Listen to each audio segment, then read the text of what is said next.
Throughout Hunter x Hunter, we've seen a large cast of powerful characters. The greatest assassins in history, the strongest in the underworld, the top hunters, the strongest man, the strongest being, and among them, one peculiar magician that nobody would expect to be one of the strongest people in the world.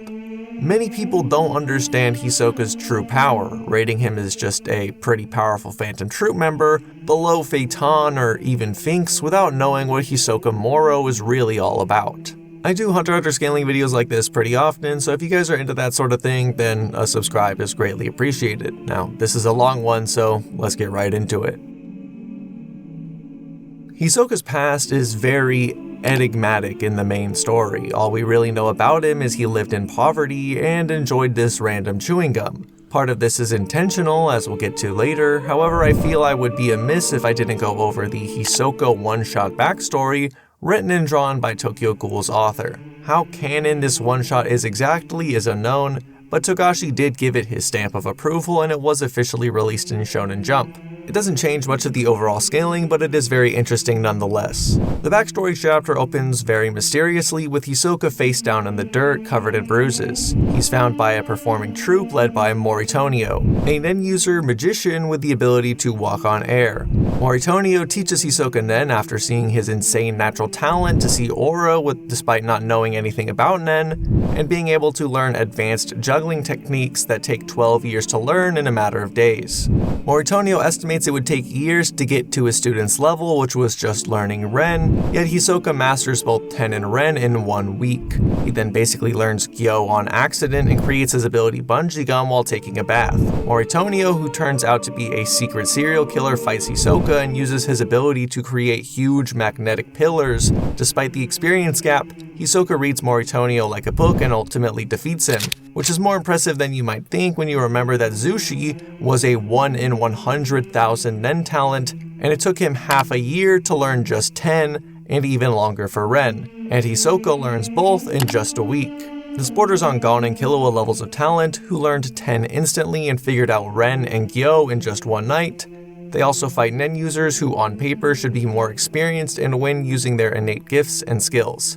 I'm not saying Hisoka is as gifted as Gon and Killua, but there's a clear parallel being drawn between them, and it helps explain why Hisoka is so absurdly strong for almost no reason. Back to the main series, Hisoka is introduced as the first major powerhouse, his oppressive aura terrifying the top hunter applicants and making even the examiners keep a close eye on him. Most people don't realize this, but the man who confronted Hisoka in Trick Tower was actually a former hunter exam proctor, the one Hisoka attacked at the last exam. This hunter, named Togari, should be pretty exceptional if he was worthy enough to oversee the hunter exams, but Hisoka considered him total trash. Even after training single-mindedly for a whole year just to beat Hisoka, he gets no diff, and Hisoka easily sees through his 4-blade style that took him half a year to learn. This is the same as what happened in the backstory, mastering complicated techniques that take months or even years to learn in just moments. Of course, Hisoka is still holding back during the exam, hiding back so much of his strength that a smack from Gon's fishing rod can draw blood from the magician. And this can be seen in almost all his fights. If Hisoka thinks you might be interesting, he will hold back to have as much fun as possible. I think people overlook this fact, but it's very important to Hisoka's power level and his character. Hisoka says it himself. His greatest pleasure lies in watching people crumble as he destroys all their plans, which is why he will often give his enemies certain advantages to make them think they have a chance. This can be seen in the fight with Kastro. Kastro physically dominated Hisoka throughout their entire match using his Nen Double and Tiger Bite Fist, which gave him enough power to rip Hisoka's arms off. After dismantling Kastro's strategy, Hisoka can easily dodge all of the clone's attacks while not even looking at him. Keep in mind, Hisoka is durable enough to take almost no damage from Chrollo's attacks, yet gets his arms chopped off by Kastro. Hisoka, being the 3rd strongest troupe member in terms of physical strength, Kastro is either insanely strong or Hisoka is just holding back. Rather than simply dominating Kastro, which Machi implies Hisoka didn't need to get his arms chopped off, he'd rather use strategy and mind games to win, and see Kastro's face fill with despair. This happens again when Hisoka fights the Zoldyck family butler Goto. Goto is confident that Hisoka could only stop his bullets without a scratch through some sort of ability. Bungee gum contains the properties of both rubber and gum, you see. high confidence from the man who works closely with the Zoldyck family. Once again, Hisoka keeps his distance and plays mind games with Goto, telling him how many bullets he'll shoot at him when he doesn't need to and explaining how his ability works. Goto's bullets have enough power to break Hisoka's arms if he doesn't release them, meaning, once again, Goto is either sleeper strong or Hisoka is holding back, which in all honesty he probably is. Hisoka isn't even intimidated at the prospect of fighting Illumi, let alone Goto. Even the dodgeball game from the Greed Island arc might not be Hisoka's full power, as during the game, Razor's Ball is something Gon and Killua can react to, and when Gon focuses all his aura, he can even survive a direct hit from the blast. Gon and Killua at this point are even weaker than the start of the Chimera Ant arc, meaning they are slower and weaker than random Chimera Ant officers like Ramot who didn't even have Nen yet. But here they are, dodging attacks from a going all-out Razor. No matter how you look at it, it makes no sense for Hisoka to be that weak at this point in the series, especially considering many Phantom Troupe members consider him a very powerful opponent and they can easily defeat more powerful Chimera Ants. The question now remains, what is Hisoka's true power? Bungee gum contains the properties of both rubber and gum, you see. Hisoka is a very adept analyst when it comes to reading characters' strength and their potential. He, alongside Netero, saw the latent potential within Gon which surpassed even Killua's, despite Killua having more superficial gifts, and Hisoka is so convinced of Gon's talent that he'd kill Illumi if he ever tried to kill him. He can also tell that Netero is the strongest at the Hunter exam, something even Killua didn't know.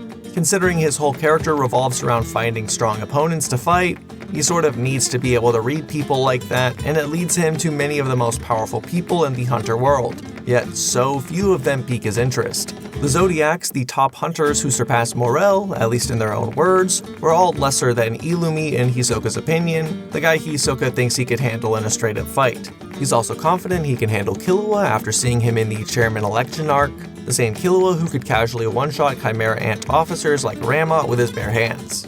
Hisoka has met all the Phantom Troupe as well, but isn't extremely interested in any of them except Chrollo and maybe Machi. Even Uvogin, who has the greatest physical strength in the entire troupe, is little more than a pawn in Hisoka's bid to fight Chrollo. Of course, this is all talk. Hisoka has never put his money where his mouth is, he basically only fights bums. After the anime, Hisoka finally gets his dream match against Chrollo. Chrollo is Hisoka's ultimate prey and his dream opponent, meaning he's likely the strongest person Hisoka has fought or even knows. The only exception being Chairman Netero, but Netero is very good at hiding his strength, with his aloof old man persona, on top of being out of shape. Chrollo is described in guidebooks as the strongest member of the Phantom Troupe, at least in regards to his overall combat ability since people like Uvogin are physically stronger. Chrollo made many preparations for his fight with Hisoka. As he explains, the joy of Skill Hunter is putting together many abilities until he can be certain of victory. Against Hisoka, Chrollo not only chose the location, one perfect for his plan, but acquired many abilities for this battle, more abilities than he ever used to kill someone before. Among them are two very notable abilities, Sun and Moon Paired Destruction and Double Face Bookmark Theme. Sun and Moon may seem like a basic explosive power, but this is a post-mortem Nen ability, something known to amp Nen to absurd levels. The Bookmark is a Chrollo original that allows him to use an ability without holding Bandit's secret open. Chrollo says that the Bookmark vastly increased his overall combat ability, and without it, it would be impossible to use abilities like Sun and Moon. So not only is Hisoka fighting the strongest Phantom Troupe member, but one with preparation and a location advantage. Some people like to say that Chrollo was holding back in order to be more stylish in how he beats Hisoka by telling him about all his abilities, but Chrollo says it himself, the purpose of putting together abilities is to be absolutely sure he will win, without any chance of losing. Him telling Hisoka about his Nen abilities could also just be part of the strategy, making Hisoka constantly on edge and thinking about Chrollo's next move so it would be easier to deceive him. This is even implied when Hisoka realizes the true power of Sun and Moon and its ability to keep puppets active as long as they are marked, and he realizes he was thrown off by Chrollo's explanation. This is insanely impressive in all actuality. Remember, Chrollo, using nothing more than a plus-size dishcloth, was fending off Zeno and Silva Zoldyck at the same time. I go into this in more detail in my Chrollo video, which you guys should check out by the way, but Zeno and Silva go in to assassinate Chrollo and both admit Chrollo is so powerful they would need to sacrifice their lives to complete the mission. Chrollo, on the other hand, is not trying to kill the Zoldycks, he's trying to capture them alive and steal their abilities. Chrollo doesn't even throw a single attack except his poison knife, and the one time he does this, he instantly tags and cuts Silva Zoldyck. Compare that to Chrollo massively amping himself and using post-mortem Nen abilities to kill Hisoka with absolute certainty. We even see in terms of sheer power and durability that Hisoka is pretty OP, taking no damage from Chrollo's attack even when attacking in his blind spot, and Hisoka barely flinches. Hisoka only lands 2 attacks on Chrollo and draws blood, while Chrollo spends the entire fight keeping his distance, sending puppets to do his dirty work. The same Chrollo who tanked many direct attacks from Zeno and Silva, blocking their punches that caved in Squadron Leader G2's head. Of course, the databooks support this high level of power, with Hisoka having greater physical ability and Nen than most squadron leaders like Zazan. Hisoka's greatest asset is his intelligence and his abilities, Bungee Gum and Texture Surprise. While these abilities seem rather weak when you have people that can literally summon the sun, it's insanely OP in the hands of Hisoka, who believes these abilities are most suited for him. Something that Hisoka does basically all the time to make Bungee Gum more dangerous is he's constantly using Een on it, so that any opponent who doesn't think to use Gyo will never see him using Bungee Gum. This is the same trick that Kurapika used to defeat Uvogin. Hisoka will often use psychological warfare to distract people from using Gyo as well, as seen in the fight with Kastro. Bungee Gum has another strong quality, and that's that the more it stretches, the more power it has when it bounces back. So not only is Hisoka insanely physically powerful, but he can amp his stats as well, or amp his speed as we saw in the fight with Goto, pulling himself all around the battlefield with Bungee Gum. He can also pretty much instantly calculate numerous different strategies he thinks Chrollo will use during their battle, showing his sheer computing power. In the end, Chrollo with all his prep was too much for Hisoka, and he ended up at the center of a massive sun and moon explosion. However, in his last moments, Hisoka made a Nen contract. In exchange for his life, Hisoka's Bungee Gum would become more powerful and activate after he dies, restarting his heart and his lungs. Upon returning to life, Hisoka easily heals his missing hand and foot with Bungee Gum, showing a new level of control and skill he never had before. Hisoka then casually declared wars on the entire Phantom Troupe, before trapping Machi and Bungee Gum. Hisoka executes both Cortopi and Shalnark with no difficulty and joins the Phantom Troupe on the Black Whale. Chrollo declares open season on Hisoka, and the hunt begins. Now, many people believe Hisoka got a huge amp in terms of his aura or physical strength, however I don't believe that's true. A post-mortem Nen contract is an exchange as with every other contract. Hisoka's Nen was amped because he died, but his death was undone. He doesn't get to keep permanent post-mortem Nen. He does seem to be more skilled with Bungee Gum, as I already said, but that's not what's really important. What's really terrifying is the fact that Hisoka can now use post-mortem Nen at will. That means if Chrollo kills Hisoka, Zeno kills Hisoka, Illumi, Jing, beyond, he will be able to come back using Bungee Gum. Before searching for Hisoka, Chrollo goes off on his own, searching for an ability to finish Hisoka for good. Here we learn more about Skill Hunter. Since Nen is deeply tied to our personality, Chrollo's nature as a bandit has taken an effect on Skill Hunter. By stealing a national treasure, in this case the royal treasures of the Kakin Empire, which are more precious than the king himself, Chrollo can evolve Skill Hunter and make it possible to steal even more powerful abilities. Chrollo is actually worried about running into Hisoka without getting these Nen abilities and considers it very possible he will die. There's 2 possibilities here. Either Chrollo needs to find a way to finish Hisoka permanently without any resurrection shenanigans, or Hisoka is so powerful that without preparation Chrollo thinks he will need a next level Nen ability. I think both are possible, but either way it's insanely impressive for Hisoka that Chrollo doesn't have an ability already that can do the job.